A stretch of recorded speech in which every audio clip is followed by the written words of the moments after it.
Hello everybody and welcome back to the Fortress of Solitude. Today we're going to be checking out G.O.D.S, issue 2 by Jonathan Hickman and Valerio Schiti. Hickman continues his journey into the magical portion of the Marvel Universe and spends this issue focusing on the natural order of things, specifically Aiko Maki and her mission to reinforce the ranks of her organization after their disastrous battle with Cubisk Core last issue. Wyll and Dr meanwhile aid Doctor Strange in discovering who or what Core actually is, putting them on a path to tangle with whatever is mucking with powerful beings, which we saw briefly in the small teasers for the book before the launch. Teasers which include Boulder the Brave being put in a special box, the same type of box Core climbs into this issue. Strange and his company learn that these boxes are the Skinner boxes, a device used to re-educate powerful beings, and this particular box they find is owned by the In-Betweener, an extremely powerful individual within the Marvel Universe, and his box specifically is made for magicians, which makes me guess that the one Boulder crawled into in the teaser possibly being one for gods or Norse gods. It's a bit of a concept that's not really explained what exactly it is or what exactly it does, though I imagine it will unfold in the coming issues. This section really doesn't give us any real answers besides that these boxes that we saw earlier are coming back. In fact, the whole book is filled with classic Hickman mystery, where he's using this time to set up some very complex concepts, and I do like what I'm seeing. It's very weird, it draws from the greater Marvel canon while using it in a unique and creative way. The rest of the book follows Aiko as she seeks out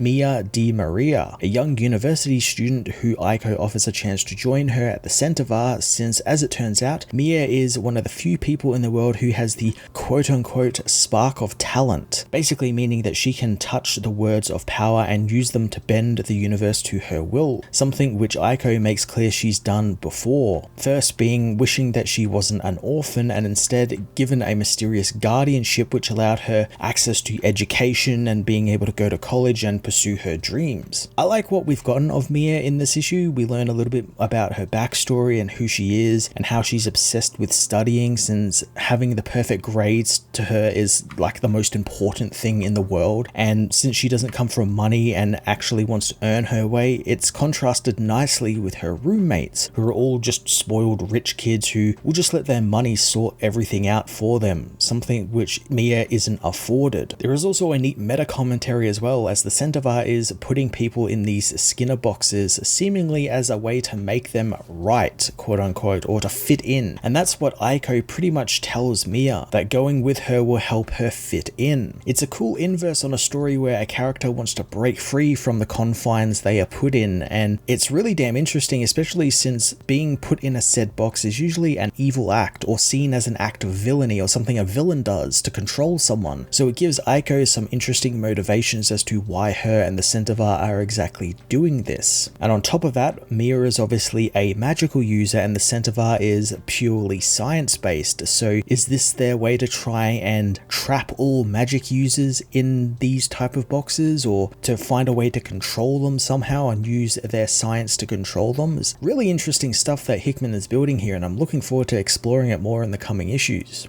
Maybe it's because of the colors Mia wears and her hair color and what ethnicity she looks like, but my wild theory is that Mia is actually Wyll and Aiko's daughter. She was abandoned by her parents at a young age, hidden away in an orphanage, and has a great power. A power like someone only related to an avatar of a god could have, like Wyll would have, and she's extremely smart, resourceful, and science-minded, much like Aiko. Them wanting to hide her makes total sense, since both Aiko and Wyll's people are warring with one another, and we saw that in the first issue where they weren't allowed a relationship because of this war, and Aiko actually turned on Wyll, and a child who is of both sides would probably jeopardize the compact these gods have together. It's probably completely wrong, but there is a lot there that tracks, and it's definitely a plot twist that I could see Hickman playing around with, like she is the one person who can bring these two, the science and the magic, together, and I think that would be quite an interesting thing for Hickman to deal with, since I don't think he's dealt with like a chosen one sort of prophecy type storyline before. There's hints of it in his work, but I don't think he's outrightly dealt with it. Valerio Schiti's artwork again is grand and epic, even when 80% of the book is just people talking between library book stacks. I really liked his visualization of Dr. Circle being possessed by his god, and the sudden just chaotic nature of of it, depicted with these bright oranges and reds that kind of contrast against the Centivar's whites and light blues and very sterile nature. It felt like the complete opposite of the Centivar, and I quite like that. As well as getting to see a little bit more of the Library of Worlds, although we didn't get to see much of it. I do like exploring these far off places in the Marvel universe and getting to see how they are visualized. Hickman continues to build out his exploration into the worlds of magic and science within the Marvel universe, spending a lot of time with Aiko Maki this issue and introducing us to a new important character. However, he doesn't really provide any real answers to the questions he posed in the first issue. I'm going to give this issue a 9 out of 10. Definitely check it out if you've already read G.O.D.S issue 1. It's definitely tracking for some big reveals in the coming issue, and a lot of the setup here is great. I just wish we got a little bit more answers.